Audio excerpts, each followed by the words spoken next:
पुण्यात्मा विचार करना थोड़ा सा। परिवार का एक सदस्य बीमार हो जाता है और किसी हॉस्पिटल में दूर देश में एडमिट कराना पड़ जाता है। अब उसमें धन भी व्यय हो रहा है, पैसा भी लग रहा है, मानसिक परेशानी भी बढ़ रही है। पता नहीं क्या होगा, कैसी रिपोर्ट आएगी। और काम भी छूट गया, कार्य भी छूट गया, घर के ताला लगाना पड़ जाता है। पैसा नहीं तो कर्जा करके भी ला करके इलाज करवाना पड़ता है। पुण्यात्माओं, परमेश्वर कबीर जी के चरणों में आने के बाद आपको ये प्रॉब्लम नहीं आएगी। आपका जो लाख रुपए में रोग ठीक होना हो, और होना हो या ना हो, ना भी हो, रोग की कोई गारंटी ना होती। यहाँ परमात्मा कबीर जी के चरणों में आपको फ्री में वो सुख मिलेगा।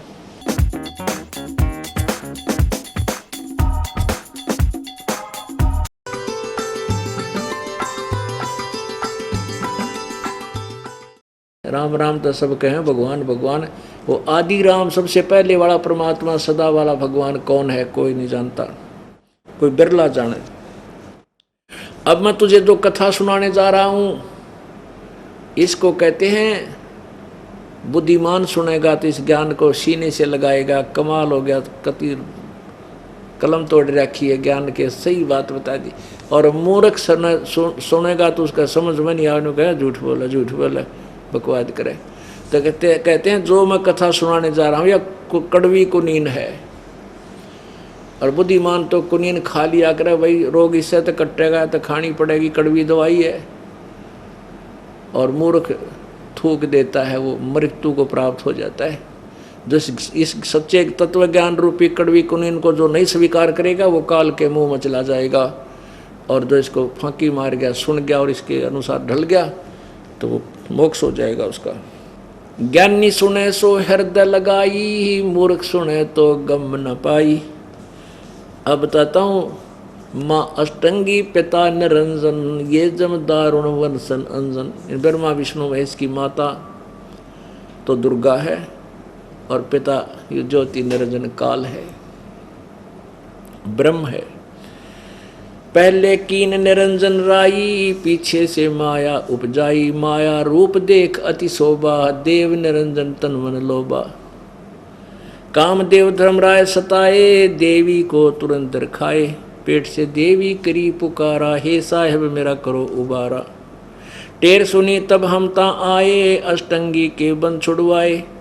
सतलोक में कीना दुराचारी, काल निरंजन दीना नकारी। माया समेत दिया भगाई, 16 शंख कोस दूरी पर आई। अष्टंगी और काल अब दोई, मंद कर्म से गए बिगोई। धर्मराय को हिकमत कीना, नखरे खासे भग कर लीना। धर्मराय कीन्या भोग विलासा, माया को रही तब आशा। अब कहते हैं इस काल ज्योति निरंजन और दुर्गा ने पति पत्नी व्यवहार किया, जिससे यह गर्भ धारण हुआ, इसको आशा हुई।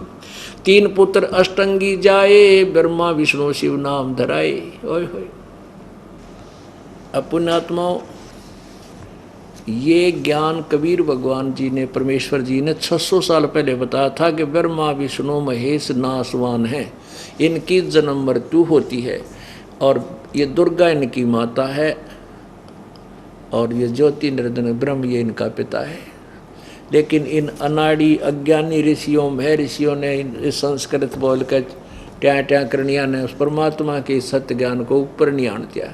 और ये कहते थे वो तो अनपढ़ है, अशिक्षित है, वो अक्षर ज्ञान नहीं जानता। कबीर क्या जाने वेदों के गूढ़ रहस्य को, क्या जाने पुराणों के विषय में। तो उस आज से 600 वर्ष पहले जो समाज अशिक्षित था, उन्होंने उन अज्ञानी, उन ब्राह्मणों के, गुरुओं के, महर्षियों के इस ज्ञान, इस बात को स्वीकार कर लिया कि भी सचमुच कबीर साहब तो अनपढ़ हैं, ये क्या जानते होंगे वेद और गीता के बारे में। वो संस्कृत के ब्राह्मण पढ़ सके थे, और वह बीमारी ईबताई पड़ गई। अब परमात्मा ने 600 साल पहले वो बात कही, जो सिंपल लैंग्वेज में कबीर वाणी में, वो सच्चिदानंद घन का ये की वाणी है, ये 5वां वेद है, जिसके विषय में गीता जी अध्याय नंबर 4 के श्लोक 32 में कहा है कि मैंने जो अभी तक तेरे को नाना प्रकार की साधनाएं बताई हैं, कुछ ऐसे करता कोई ऐसे करता है, लेकिन उस सच्चिदानंद घन ब्रह्म की वाणी में, मुख्य वाणी में, उनके द्वारा उच्चारित ज्ञान में बहुत विस्तार से वो तत्व ज्ञान बताया है। फिर 34 में जाए कि 34वें श्लोक में कहा कि उस तत्व ज्ञान को किसी तत्वदर्शी संतों के पास जाकर समझ, वह तुझे परमेश्वर के बारे में वो तत्व ज्ञान बताएंगे। तो पुण्यात्माओं, उन अनाड़ी व्यक्तियों ने, उन नकली गुरुओं, ऋषियों, महर्षियों ने परमेश्वर के उस ज्ञान को दबा रखा था। आज परमात्मा ने वो दया करी इस दास के ऊपर, अपनी प्यारी आत्माओं तक ये अमृत ज्ञान पहुंचाने की हिम्मत दी, और वो खुद ही सब व्यवस्था करें। ये नकली अब भी चाव है कि अब देखो हमारे साथ के जुल्म किया इन दुष्टों ने, क्यों किया? क्योंकि जनता और प्रजा को, राजा को, सबको भ्रमित कर दिया कि रामपाल गुंडा है, बदमाश है। न्यों ना बताया थारी शायद से तुम्हारे ज्ञान, तुम्हारे को नंगा कर दिया सज्ञान को, वो ना बताया जनता को इन्होंने। लेकिन सत्य को दबाया नहीं जा सकता, सत्य को मिटाया नहीं जा सकता। जितना दबाते उतनी वेग से ऊपर आती है। अब देखना पूरे विश्व में परमात्मा का ये ज्ञान फैलेगा। बोलो सतगुरुदेव। परमपिता परमात्मा कबीर देव जी स्वयं ही यहाँ आकर के हमें अपने यथार्थ ज्ञान से परिचित करवाते हैं। और काल भगवान ने पूरे मानव समाज को अपने नकली संतों, महंतों के द्वारा, नकली महर्षियों के द्वारा पूरा अज्ञान भर रखा होता है। उस समय परमेश्वर आते हैं, अपना यो तत्व ज्ञान रूपी सूर्य उदय करते हैं। परमेश्वर कबीर देव जी का ये तत्व ज्ञान का जब सूर्य उदय हो जाएगा, उसमें जो ज्ञान हमने गीता जी और वेदों का आज बहुत अच्छा लगता है, बुरा नहीं है, लेकिन ये कंप्लीट नहीं है, ये पूर्ण नहीं है, ये हमारे लिए सफिशिएंट नहीं है, पर्याप्त नहीं है, क्योंकि इससे पूर्ण मोक्ष नहीं हो सकता। गीता और वेदों वर्णित विधि से हमारे पाप कर्म नहीं कट सकते। जैसा कर्म है वैसा ही भोगना पड़ता है, ऐसा विधान है। इस स्तर की भक्ति का इतना ही नियम है, और पूर्ण मोक्ष नहीं हो सकता। जन्म मृत्यु का यो रोग दीर्घ नहीं कट सकता। और पूर्ण परमात्मा के इस तत्व ज्ञान में वो सब विधि वर्णित है, वो कंप्लीट नॉलेज है, वो पूर्ण ज्ञान है, जिसमें पाप कर्म दंड काटने के वो मंत्र भी हैं और पूर्ण मोक्ष के मंत्र भी हैं, जो गीता और वेदों या अन्य कुरान या बाइबल के पुराण ज्ञान में नहीं है। तो जब हमारे को ये तत्व ज्ञान समझ में आएगा आपको, उस समय क्या होगा? उस समय क्या होगा कि अपने को ये वेद और गीता, पुराण और कुरान और बाइबल का ज्ञान कैसा लगेगा? तारा मंडल बैठ कर ये चांद बढ़ाई खावे, उदय हुआ जब सूरज का ये स्यों तारों छिप जावे। रात्रि के समय चंद्रमा का प्रकाश बहुत अच्छा नजर आता है, लेकिन पर्याप्त नहीं है। और जब सूर्य उदय होता है तो चंद्रमा का अस्तित्व कहीं देखने से भी दिखाई नहीं देता। और सूर्य उदय होने के उपरांत चंद्रमा की रोशनी की हमें आवश्यकता भी नहीं है। वो तो मजबूरी होती है कि उसमें सूर्य नहीं होता। इस प्रकार जब तक हमें ये तत्व ज्ञान नहीं मिला था तो हमारी मजबूरी थी, हम ब्रह्मा विष्णु महेश और ब्रह्म तक की साधना पर ब्रह्म तक की कर लेते थे, लेकिन वो पर्याप्त नहीं थी। अब हमें वो पर्याप्त प्रकाश मिल गया, वो पर्याप्त ज्ञान मिल गया।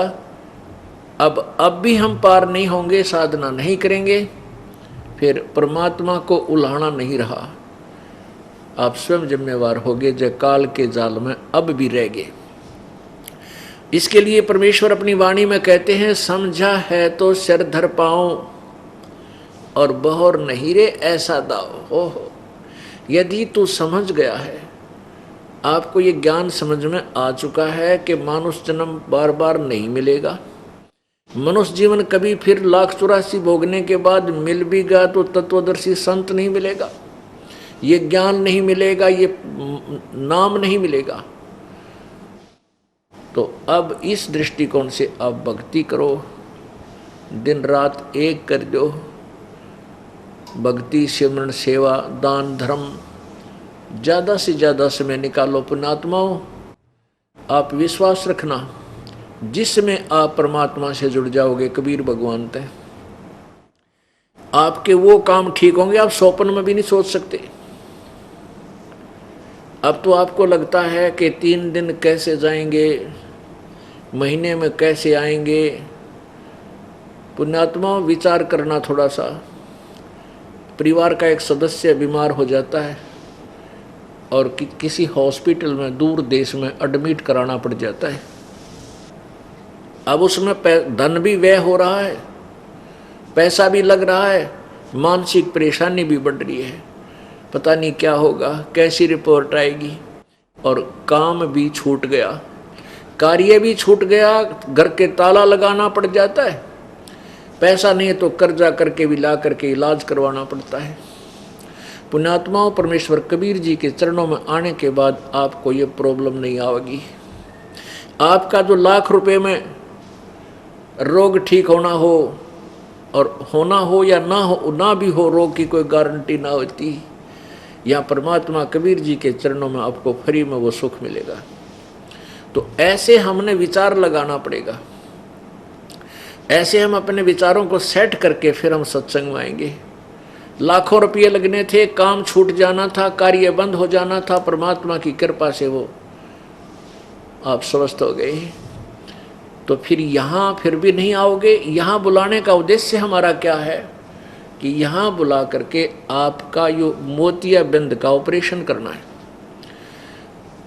जिन संतों को, ऋषियों को, महर्षियों को हम कंप्लीट नॉलेज युक्त मानते थे, संपूर्ण ज्ञान युक्त मानते थे, वो बिल्कुल अज्ञानी थे।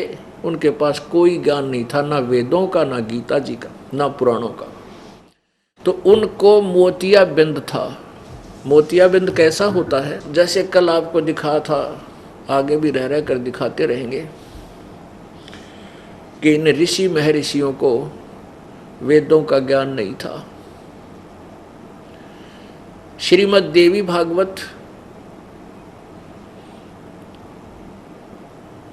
गीता प्रेस गोरखपुर से प्रकाशित 6ठा स्कंद,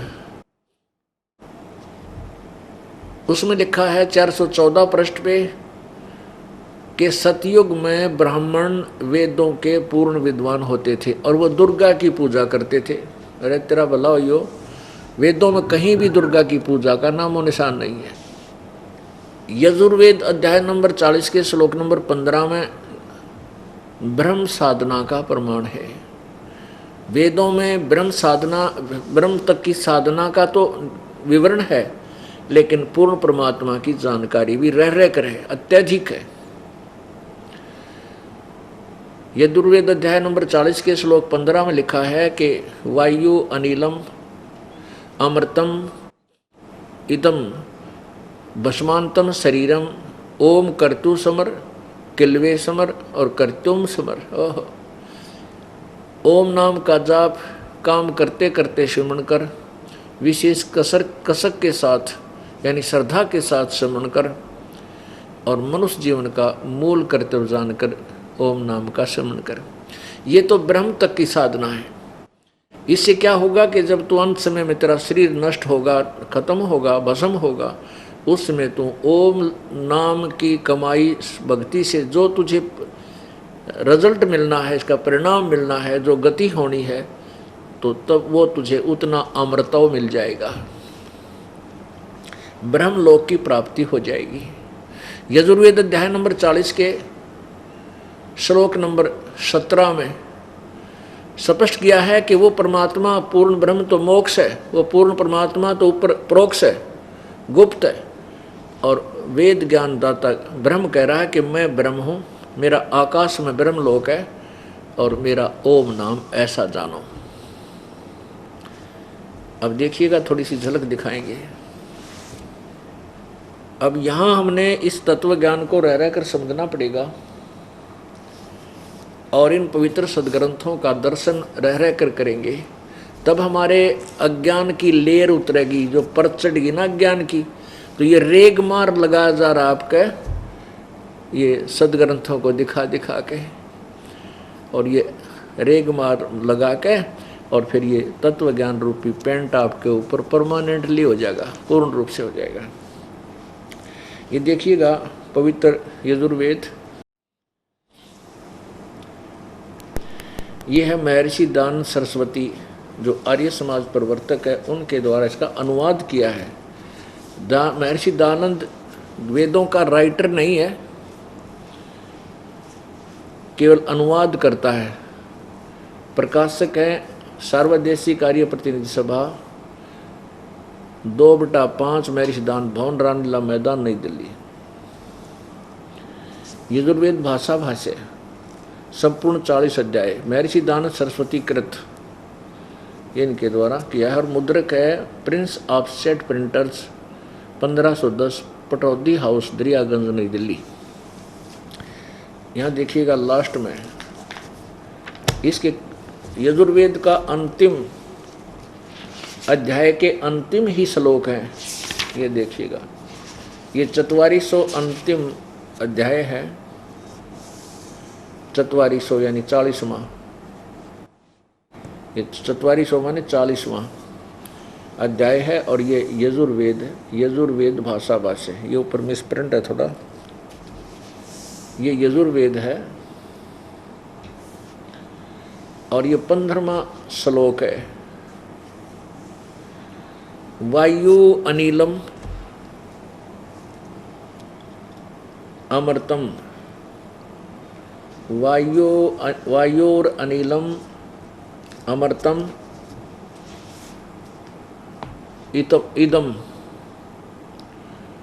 अथ इदम भस्मांतम शरीरम, ओम करतो समर, किल्बे समर और करतुम समर। समझ के इसने तो अनुवाद करने का, अड़ंगा करने का ठेका ले रखा था। दानंद ने तो भांग पी कर लग जाता था। संस्कृत अवश्य आती थी लेकिन आध्यात्मिक ज्ञान नहीं था इसको। इसने क्या लिखा है कि करतो, हे करतो, काम करने वाले जीव, करतो माने काम करने वाले जीव, तू शरीर छूटते समय ओम इस नाम वाची ईश्वर को। अब देखो दयानंद ने ये नहीं लिख रखा है कि ओम नाम का जाप करो अनुवाद में, क्योंकि ये तो ज्ञान तो इसको था ना, ये भक्ति करता था, केवल वक्ता बना बैठा था। अब देखो ओम शब्द है, देखो यहाँ कर्तो का अर्थ किया है। कर्तो माने कर्म करने वाले जीव, तू शरीर छूटते समय ओम। अब ओम का यहाँ लिखना था ओम, ओम ही लिखना था, ओम इस नाम को स्मरण कर, ये अनुवाद होना चाहिए था। स्वामी जी ने क्या कर दिया कि तो शरीर छूटते समय तक इस ओम तो ब्रैकेट में है, इसका अनुवाद चाहिए था इस नाम वाची ईश्वर को, नोट ओम का स्मरण नहीं, इस जिसका ओम नाम है ना, ओम नाम वो ब्रह्म का है, तो उसका स्मरण कर, ओम का नहीं, जो जिसका ओम नाम है उसको स्मरण कर। और अपने किल्वे माने अपने सामर्थ्य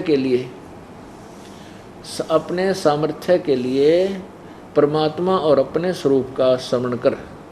अपने स्वरूप का के स्मरण करे। और कर्तव्य माने अपने किए का स्मरण कर। इस संस्कार का वायु धनंजय आदि रूप वायु, कारण रूप अनिलम माने कारण रूप वायु, अमृतम अविनाशी कारण को धारण करता हुआ, अथ माने इसके, अनंतर इदम यह शरीरम नष्ट होने वाला सुखदाय आश्रय शरीर, सुख आदि का आश्रय शरीर, भस्मांतम अंत में भस्म होने वाला, ऐसा जानो। इससे सिद्ध है कि यू ओम नाम भी ना जप्या करता, ये केवल गपोड़ मारा करता, इधर उधर के कहीं की ईंट कहीं का रोड़ा इकट्ठा कर रखा था। इससे सिद्ध है कि अनुवाद करता क्या क्रिया करता है, इससे स्पष्ट पता चल जाता है ये कितना विद्वान था, कितना इसने भगवान को जाना है।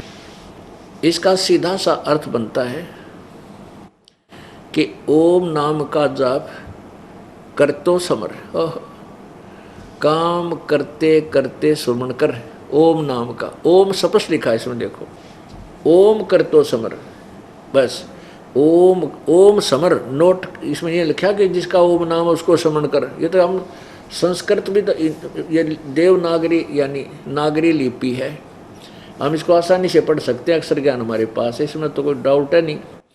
ओम करतो समर किलवे समर कर तुम समर, कति सिंपल से सिंपल उसमें लिख रखा है भाव में। तो ओम नाम का जाप काम करते करते समन करो, विशेष कसक के साथ। किलवे बने उन्होंने कहा तो किलबलाट माच गया, यानी कति कसक को बहुत ज़बरदस्त श्रद्धा से, और कर तुम अपने मुख्य उद्देश्य मान करके, परमात्मा के अपना मुख्य कर्म मान करके मनुष्य जीवन का, कि भगवान की भक्ति बिना ये जीवन व्यर्थ है मनुष्य का, इस करके तू ओम नाम का इस दृष्टिकोण से और ऐसे जाप कर। जब तेरा शरीर छूटेगा तब तुझे ओम नाम के सतर की, ओम नाम से जो तुझे लाभ मिलना है वो अमृतो मिल जाएगा, और तेरा जो प्राण जो जीव है वो लिंग शरीर बन जाता है, उसकी बैटरी चार्ज हो जाती है। वायु अनिलम अमृतम अथ इदम भस्मांतम शरीरम। तो इसका अर्थ ये बनता सीधा सा कि ओम नाम का जाप करने से इसके सतर का जो लाभ तुझे होना वो मिल जाएगा। अब आगे लिखा है ये 15 में, अब 17 इसका 40 में जाएगा। अंतिम मंत्र है यजुर्वेद का 44वां अध्याय, और ये 17वां श्लोक मंत्र है, लास्ट है ये इस अध्याय का भी लास्ट है और यजुर्वेद का भी अंतिम मंत्र है। इसमें क्लियर कर रखे हैं, इस अनुवाद करता है का ही पढ़ें, इसे बहुत कुछ समझ में आएगा। दयानंद जी कह रहे हैं, लिख रहे हैं, हे मनुष्यो, जिस ज्योति स्वरूप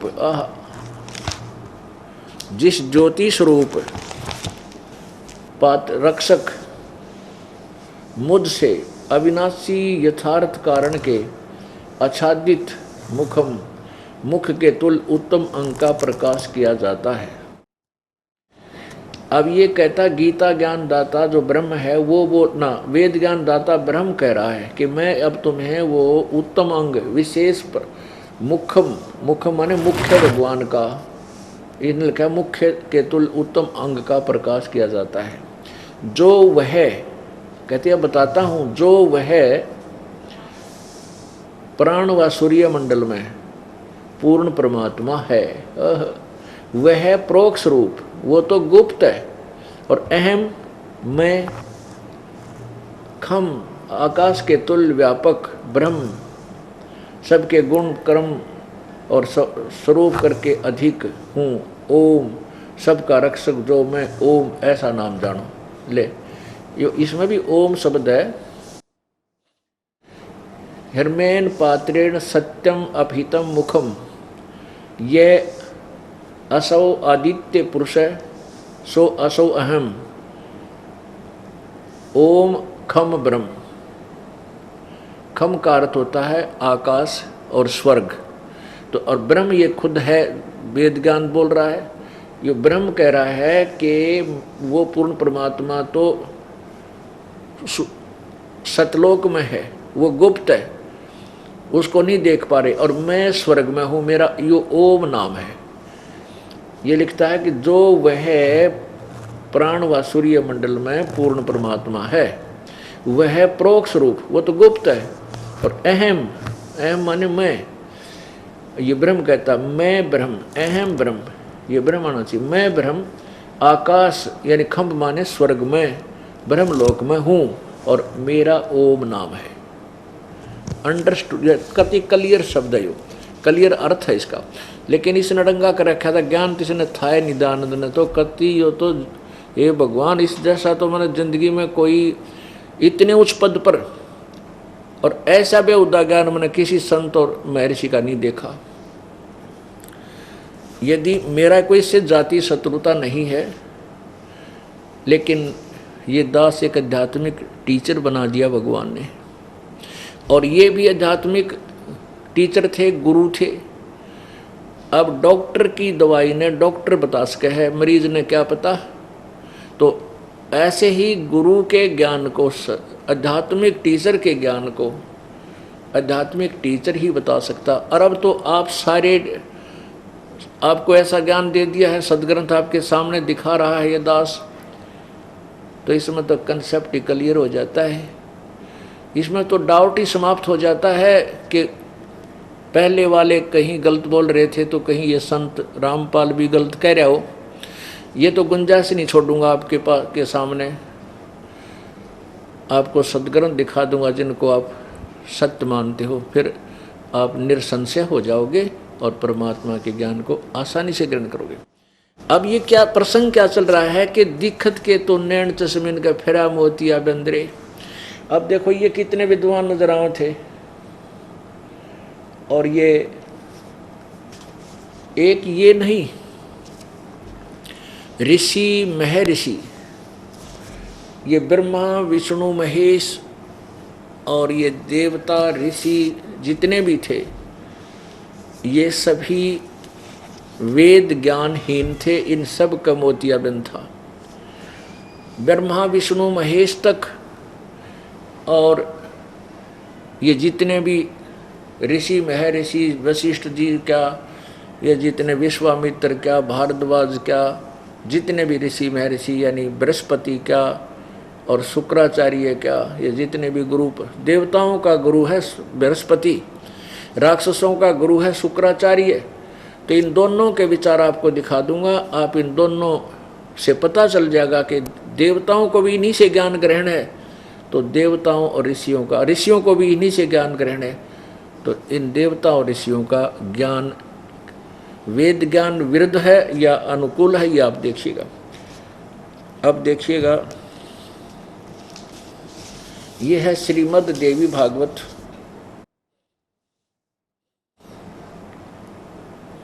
श्रीमद् देवी भागवत गीता प्रेस गोरखपुर से प्रकाशित है ये। और ये इसका अनुवाद करता है हनुमान प्रसाद पोदार और चिमन लाल गोस्वामी। ये कहाँ से प्रकाशित है और मुद्रित है? प्रकाशक एवं मुद्रक गीता प्रेस गोरखपुर, गोविंद भवन कार्यालय कोलकाता का संस्थान। ऐसे ऐसे अब इसके 243 पृष्ठ पे आपको पढ़ कर सुनाते हैं। अभी देखिएगा, ये सकंद, चौथा सकंद,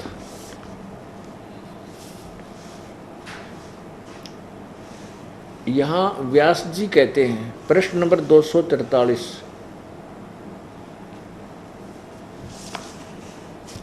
व्यास जी कहते हैं, प्रहलाद की बात सुनने के पश्चात शुक्राचार्य ज्ञान दृष्टि से सब कुछ देखकर प्रसन्न हो गए। उनका मुख मुस्कान से भर गया। उन्होंने दैत्यों से कहा, अब शुक्राचार्य इन दैत्यों का, राक्षसों का गुरु था, जिनमें से प्रहलाद भी एक उनका शिष्य था। वैसे प्रहलाद को जो भक्ति की उस समय तो नारद गुरु मिले थे, लेकिन बाद में अपने समुदाय के अंदर ये शुक्राचार्य से ही उपदेश ले लिया था। शुक्राचार्य ने प्रहलाद की बात सुनने के पश्चात शुक्राचार्य ज्ञान दृष्टि से सब कुछ देखकर प्रसन्न हो गए। उनका मुख मुस्कान से भर गया। उन्होंने दैत्यों से कहा, दानव, तुम मेरे यजमान हो, तुम न डरो, तुम न तो डरना चाहिए तुम्हें, और न पाताल में ही जाना चाहिए। अपने सत मंत्रों के प्रभाव से मैं तुम्हारी रक्षा कर लूँगा। अब देखना है नकली गुरुओं के ये डुप्लीकेट हैं, दोगले वचन, नो बकाया करते दुनिया को। अब देखो यहाँ तो शुक्राचार्य कह रहा है प्रहलाद को कि तुम डरो मत, तुमने पाताल में नहीं जान दूंगा, मैं अपने सत मंत्रों के प्रभाव से तुम्हारी रक्षा कर लूंगा। आगे क्या कहता है कि धर्म के मर्मज महाशो, शुक्राचार्य उनको कह रहा है, प्राचीन समय में ब्रह्मा जी के मुख से मैंने जो बात सुनी थी उसे बता रहा हूं। सुनो, यह वचन बड़ा ही हितकर है, सत्य और अटल है। उन्होंने कहा था, ब्रह्मा जी ने कहा था, होने वाली बातें अवश्य होकर रहती है। धरातल पर कोई भी ऐसा सुयोग पुरुष नहीं है जो प्रारब्ध को विफल बनाने में समर्थ हो सके। विपरीत समय के कारण इस समय तुम्हारी शक्ति अक्षीण हो गई है। अब शुक्राचार्य कह रहा है कि अब तुम्हारी शक्ति भक्ति खत्म हो चुकी है, अतः एक बार तो तुम्हें देवताओं से परास्त होकर हार के पाताल में जाना ही पड़ेगा। समय सदा बदलता रहता है, कुछ ही दिन पूर्व तुम सम्राट रह चुके हो। ओए होए होए, परमात्मा कहते हैं निरंजन धन तेरा दरबार है, जहां तनिक नहीं न्याय विचार है। इन पाखंडिया ने तो गुरूर महर्षि की पदवी हो, तेरा नकली लोग, इन क्या है का विज्ञान नहीं, तुरंत झूठ बोल रहा शुक्राचार्य। अब शुक्राचार्य जी प्रहलाद को कह रहे हैं, पहले तो उनको प्रहलाद आदि जितना समूह उनके शिष्य थे उनको कह रहा है कि तुम चिंता मत करो, मैं तुम्हें पाताल नहीं जान दूंगा, अपने सत मंत्रों से तुम्हारी रक्षा कर दूंगा। फिर क्योंकि इनके पास ना कोई भक्ति है ना समाधान है, केवल अपनी बात बना कर दुनिया को अपने पीछे लगाते थे। फिर तुरंत ही कहता है कि मैंने एक बात सुनी है ब्रह्मा जी के मुख से। पुण्यात्माओं, एक ही उदाहरण से सब क्लियर हो जाएगा। ब्रह्मा जी ने वेदों को पढ़ा, जैसा समझा, देखा और समझा। पढ़ा क्योंकि वेद ब्रह्मा ने पढ़े सबसे पहले, उसके बाद इसने ही विष्णु और शिव को बताया, अन्य ऋषि महर्षियों को बताया, और देवताओं के और राक्षसों के गुरु भी ये पहले एक ही ब्रह्मा की संतान है। बाद में एक जो गड़बड़ी करने लगे वो राक्षस कह लागे, जो ठीक नेक नीति से चलते रहे, शराब मांस तम्बाकू ना प्रयोग करते थे, वह अपने देव पद को महर्षि कहलाते रहे हैं। वो एक ही पिता की संतान, ये अच्छे और बुरे जो भी। अब ब्रह्मा जी का ज्ञान है कि जैसा भी कर्म जिसने किया है ये भोगना पड़ेगा, इसको कोई चेंज नहीं कर सकता पृथ्वी पे। इससे सिद्ध है कि ब्रह्मा जी को भी वेद ज्ञान नहीं था, और फिर इन नकली ऋषियों को कहाँ से होगा जिनको कह का पता नहीं। अब यहाँ राक्षसों के गुरु शुक्राचार्य और प्रहलाद तक की सती थी, क्लियर होगी न कितना ज्ञान था, और ब्रह्मा जी की होगी। ब्रह्मा जी के साथ साथ विष्णु और शिव की होगी, क्योंकि विष्णु की भी आपको दिखाया था कि भी वो कहता है कि मैं तो शक्ति की पूजा करता हूँ। देवी भागवत के पहले स्कंद में पृष्ठ 28 पे 28-29 पे भगवान विष्णु जी कहते हैं कि मैं तो दुर्गा की पूजा करता हूँ और शक्ति तो ऊपर मैं किसी को भगवान नहीं मानता, मेरी दृष्टिकोण में और कोई परमात्मा नहीं है। और इसी देवी भागवत के 562 पृष्ठ पे 562 पृष्ठ पे और 63 पे दुर्गा कहती है कि तुम उस ब्रह्म का जाप कर भक्ति करो, वही पूजा के योग है, उसका ओम मंत्र है, वो ब्रह्मलोक में रहता है। इससे सिद्ध हो गया कि ना तो दुर्गा ने ज्ञान कंप्लीट, कभी उसको अक्षर ब्रह्म कहती है, कभी उसको ब्रह्म लिखा उसमें, और पूर्ण ब्रह्म की जानकारी ना ब्रह्मा को, ना विष्णु को, ना शिव को, ना दुर्गा को, और ना इन देवताओं और अन्यों को तो होगी कहाँ से। तो कहने का भाव ये है दास का कि ये सब ये कहते हैं कि प्रारब्ध अर्थात पाप कर्म से दुख होता है, पुण्य से सुख होता है। तो सुख में तो इंसान ने चिंता नहीं, जब दुख आते हैं तभी इधर उधर संत और भगवान की तलाश करता है। फिर ये संत ऋषि में ऋषि गुरु कह देते हैं परमात्मा भक्ति करने वाले के पाप नहीं काट सकता। यदि भक्ति करने से पाप नहीं कटेंगे तो भक्ति का अस्तित्व समाप्त हो जाता है, परमात्मा की आवश्यकता कतई नहीं रहेगी, व्यर्थ है। अब जैसे दवाई से, औषधि से रोग नहीं कटे तो दवाई कहाँ, वो औषधि कहाँ, उसका नाम औषधि गलत है, वो औषधि ही नहीं है।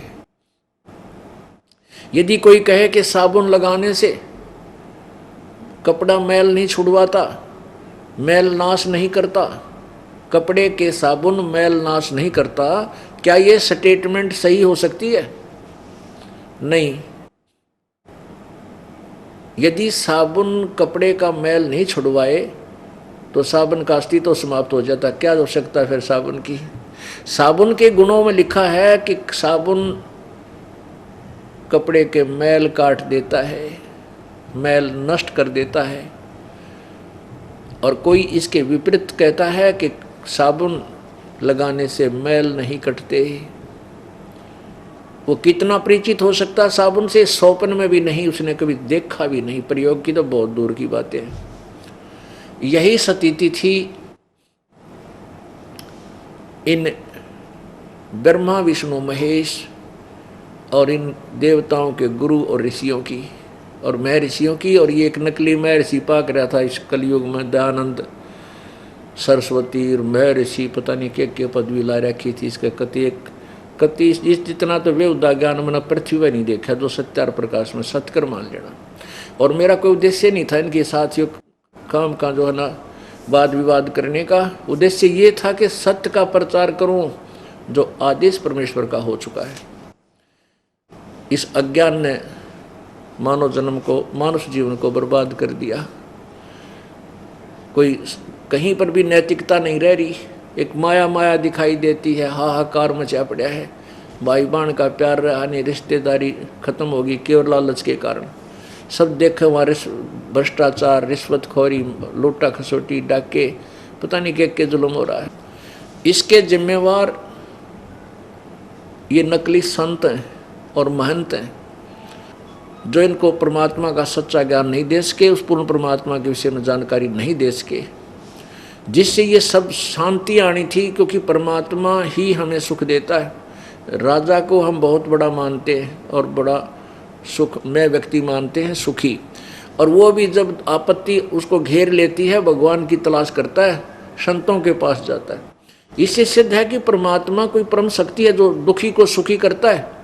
और दुखी को सुखी उसी समय होगा, दुखी सुखी उस समय होगा जब उसका पाप कट जाएगा। क्योंकि पाप से दुख है, जैसे कांटा लगा पैर में, कांटे से पीड़ा है और कांटा निकलेगा तो सुख होगा, पीड़ा समाप्त होगी, अन्यथा नहीं हो सकती। कोई कहे कांटा तो नहीं लगेगा, निकलेगा, कांटा नहीं निकल सकता। जूते पहन लो, भक्ति करते रहो। पुण्यात्माओं, जब तक ये पाप कर्म रूपी कांटा नहीं निकलेगा तो राम नाम का जूता पहना नहीं जा सकता। अब ये कांटा निकले और फिर उसको सलाह दी जाए कि भक्ति मत छोड़ना है भविष्य में, तो फिर वो व्यक्ति जो महादुखी था सुखी हो गया। और फिर वो भक्ति नहीं छोड़ सकता किसी सूरत में। जैसे किसी के पैर में कांटा लग जाए फिर वो जूता नहीं निकाल सकता। कांटे निकालने के बाद फिर कहा जाए कि बच्चा अब जूता मत निकालना, कांटा फिर लग जाएगा, फिर नहीं निकालेगा वह जूते को। इसी प्रकार जो प्राणी महादुखी हैं, और परमात्मा के गुणों में लिखा है कि वो परमात्मा अंधे नाख दे, कोडी निकाया दे, निर्धन माया दे, बांझ को पुत्र दे, रंग को राजा बना दे, और दुखी प्राणी को जो आपत्तियों ने घेर रखा है उसको महासुखी कर दे। ये गुण है परमात्मा के। वो करता कैसे है, उसकी विधि है। जब तक वो विधि नहीं मिलेगी वो परमात्मा ये काम नहीं कर सकेगा। और कोई इसके विपरीत बताता है कि भक्ति साधना से पाप नहीं कटते, प्राणी सुखी नहीं होता, क्योंकि पाप कट के सुख होगा। जब तक पाप नहीं कटेंगे सुखी हो नहीं सकता। तो इसके विपरीत दो व्याख्या बताते थे, वो कति घोर अज्ञानी हैं, उनको ज्ञान नहीं था। अब बृहस्पति की बात सुनो, देवता। अब तो राक्षसों के गुरु की आपने सुन ली कि मैंने ब्रह्मा जी के मुख से सुना है कि जैसे कर्म किया हो तो भोगना पड़ेगा, उसमें कोई परिवर्तन नहीं हो सकता, यानी पाप अक्षमा नहीं हो सकते। अब देखिएगा 5वां स्कंद, यही देवी भागवत पुराण का 5वां स्कंद, पृष्ठ है 282, 282। और यहाँ व्यास जी कहते हैं, देवराज इंद्र की बात सुनकर बृहस्पति जी उनसे कहने लगे। ये बृहस्पति जी, ये बृहस्पति कौन है? ये देवताओं का गुरु है, ऋषियों का गुरु है। यहाँ देखिए 283 पे स्पष्ट किया है, प्रारब्ध कर्म का अभाव बिना भोगे नहीं हो सकता, यह स्पष्ट है। आर्य, संपूर्ण देवता तुम्हारे सहायक है, तुम स्वयं भी बुद्धिमान हो, फिर भी जो होनी है वो होकर रहेगी, तुम उसे टाल नहीं सकते। ऐसी स्थिति में सुख और दुख की चिंता में नहीं पड़ना चाहिए। और क्या की चिंता में पड़ा भाई? नगर सुख दुख की चिंता में नहीं पड़ना चाहिए, और कुआं में पड़ना चाहिए फिर है। और तेरा गजब भैया। अब महाभाग, सुख और दुख ये दोनों कर्मशय पुण्य एवं पाप के अक्षय सूचक हैं। देख किसा मूर्ख बना रखा है। कहते हैं सुख और दुख ये दोनों कर्मशय पुण्य और पाप के अक्षय के सूचक हैं। कहते हैं जो सुख है ये पुण्यों से मिला है, और दुख है ये पापों से। ये तुम्हारे आज भोगन तेन सोच ले, नष्ट होने लग रहे तो भोग लो न फटाफट अपने हैं, कर रहे जाओ पड़े पड़े। अतएव विद्वान पुरुषों को चाहिए वे सुख के अभाव में भी सर्वथा आनंद ही अनुभव करें। अरे पेट में दर्द हो जाए आनंद क्यों कर अनुभव करेंगे? नो कह दुख हो ना तुम्हें तो दुख में भी नो कह सुखी रहो, बस मौज, ऐसे चिंता मत करो। पेट में दर्द हो जाए किल की मारे चिल्ला हुआ बुरी तरह, सुख का अनुभव हो सकता है? वो तो दवाई औषधि मिला है, वो पीड़ा शांत हो तब सुख हो। तो ऐसी मिथ्या थ्योरी बना रखी इन लोगों ने दुनिया को मूर्ख बनाने के लिए। क्योंकि भाई गुरु बिन काहू न पाया ज्ञाना, जो थो था बुस छड़े किसाना। गुरु बिन वेद पढ़े जो प्राणी, समझे न सार रहे अज्ञानी। सतगुरु परमात्मा कबीर जी कहते हैं गुरु, अब सतगुरु तो इसलिए कहना पड़ता है कि अज्ञानी गुरु घने हो गए। अब सतगुरु माने सच्चा गुरु जो बिल्कुल टू दी पॉइंट और वेदों और गीता और पुराणों अनुसार ज्ञान दे, दैट इज सतगुरु। केवल वो सतगुरु है, वही जगत गुरु है। बाकी नकली जगत गुरु और नकली सतगुरु की फीत लगाए बैठे। तो परमात्मा कहते हैं उस तत्वदर्शी संत के बिना कोई वेद पढ़ता है या कोई पुराण पढ़ता है, उनको कभी ज्ञान नहीं हो सकता। और यही दशा थी ब्रह्मा विष्णु महेश और इन देवताओं के गुरु और ऋषियों की, मैं ऋषियों की। इनको तत्वदर्शी संत नहीं मिला। ये देखो सुख और दुख ये दोनों कर्म से पुण्य और पाप के अक्षय के सूचक हैं। अतः विद्वान पुरुषों को चाहिए सुख के अभाव में सर्वदा आनंद ही अनुभव करे। यानी पीड़ा हो रही हो फिर भी न आनंद हो रहा है। अतः महाराज इस अवसर पर सुयोग मंत्रियों से परामर्श लेकर विधि पूर्वक यत्न करने में कटिबद्ध हो जाओ। यत्न करने पर भी जो होनहार होगा वह तो सामने आएगा ही। अब देखो, अब ये देखो 82-83 आपने पढ़ा, 84 पर देखो। व्यास जी कहते हैं इस प्रकार देवराज इंद्र के कहने पर बृहस्पति जी हंसकर उनसे कहने लगे। बृहस्पति जी बोले, देवराज इस अवसर पर मैंने जो तुम्हें जाने की प्रेरणा, न तो जाने की प्रेरणा कर सकता हूँ न रोक सकता हूँ, क्योंकि युद्ध करने वाले की हार और जीत बिल्कुल अनिश्चित है। सची पते होनहार के विषय में तुम्हारा किंचित मात्र भी दोष नहीं है। सुख अथवा दुख पहले से ही निश्चित हो चुके हैं, अतः इनका सामने आना अनिवार्य है। तथापि बुद्धिमान पुरुषों को निरंतर प्रयत्नशील रहना चाहिए। कार्य सिद्धि होने या न होने से होना तो सदा देव के अधीन है। अब इसे स्पष्ट हो गया। इनके कहने का तात्पर्य ये है कि भाई जिसे कर्म तू करेगा वो तो भोगना पड़ेगा, इसमें कोई नो चेंज एट ऑल नहीं हो सकती। जैसा इन्होंने ज्ञान बताया। अब वेद क्या बताते? अब एक यो वर्तमान में नकली में ऋषि पाक रहा था दयानंद, इसकी खाल और उतार के दिखा दूं थारे सामने, यो कैसा विद्वान था देखिएगा। सत्यार्थ प्रकाश इनकी अनमोल रचना मानी गई है।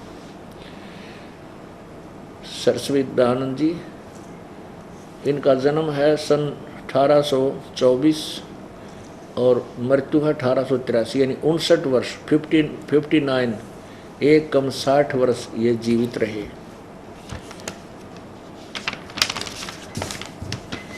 अथ सत्यार्थ प्रकाश है। इसके सत्यार्थ प्रकाश के बारे में क्या लिख रखा है कि वेद आदि विविध सदशास्त्र प्रमाणई संवित, यानी वेद आदि सदशास्त्रों के आधार पर प्रमाणित करके ये सत्यार्थ प्रकाश लिखा गया है।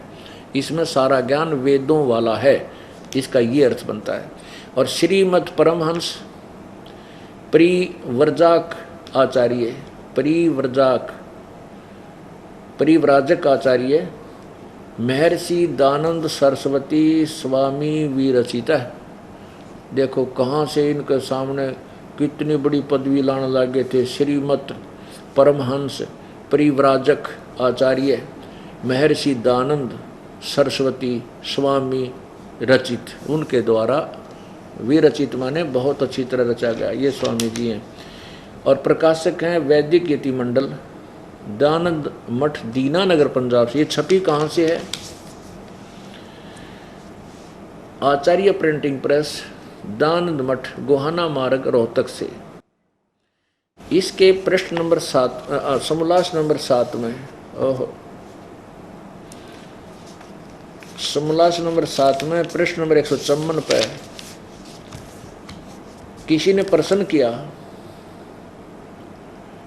अब ये 155 पे 154 पे सत्यार्थ प्रकाश है, 154 पे किसी ने प्रश्न किया कि प्रश्न है कि ईश्वर साकार है व निराकार? उत्तर स्वामी जी का निराकार। अब 154 पे तो निराकार कह रहा है, 155 पे कह रहा है कि उससे उसका साक्षात्कार हो जाता है। अब परमेश्वर की स्तुति, प्रार्थना और उपासना करनी चाहिए व नहीं? स्वामी जी से प्रश्न किया, दयानंद जी से। स्वामी दयानंद जी कहते करनी चाहिए। तो प्रश्नकर्ता कहता क्या स्तुति आदि करने से ईश्वर अपना नियम छोड़ स्तुति प्रार्थना करने वाले का पाप छुड़ा देगा, यानी पाप नाश कर देगा? स्वामी जी का उत्तर नहीं। तो फिर प्रश्नकर्ता कहता तो भाई स्तुति प्रार्थना फिर क्यों करना, किस लिए करें? उत्तर स्वामी जी का कि उनके करने का फल अन्य ही है और लाभ है इससे, पाप तो कटे नहीं, नाश नहीं होगा। तो प्रश्नकर्ता कहता है क्या लाभ है? स्वामी जी ने क्या कलम तोड़ दी। आह, कहते हैं परमात्मा की भक्ति तो पाप तो कटे नहीं, और क्या होगा? स्तुति से ईश्वर में प्रीति, उसके गुण कर्म स्वभाव से अपने गुण कर्म स्वभाव का सुधरना, प्रार्थना से निरअभिमानता, उत्साह और सहाय का मिलना, उपासना से परब्रह्म से मेल और उसका साक्षात्कार होना। अरे तेरा गजब भैया, यहाँ तक कह रहा भगवान निराकार और इसी के सामने न कह साक्षात्कार हो जाना। उसका साक्षात्कार किसका होगा? आमने सामने बात करे, जैसे इंटरव्यू होया करे बालका का, बच्चों का। अब बताइए न कित तरह इन ऋषिया ने, मैं ऋषिया ने बैठा दिया, पूरे मानव समाज को गुमराह कर दिया काल प्रेरित होकर। अब स्वामी जी ने यहाँ 3 सिद्धांत हैं इसके।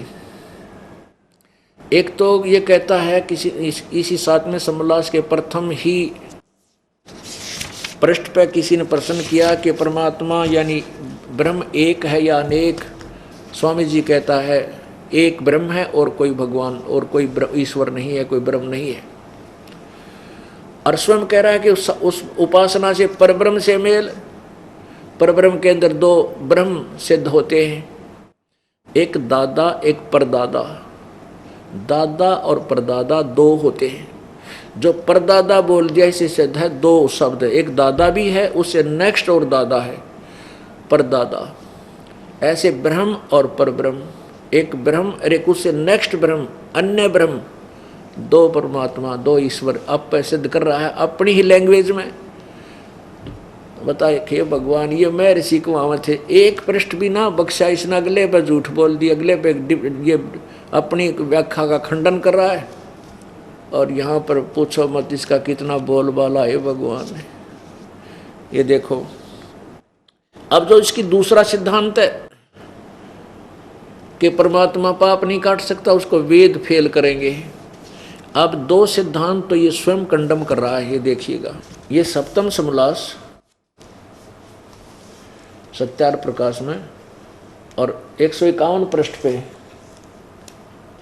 151 पृष्ठ है ये, यहाँ 150 है, 151 पृष्ठ पे किसी ने प्रश्न किया कि वेद में ईश्वर अनेक हैं, इस बात को तुम मानते हो वा नहीं। अब प्रश्न करता ठीक है कि वेद में अनेक ईश्वर लिखे हैं, तू मानता है कि नहीं?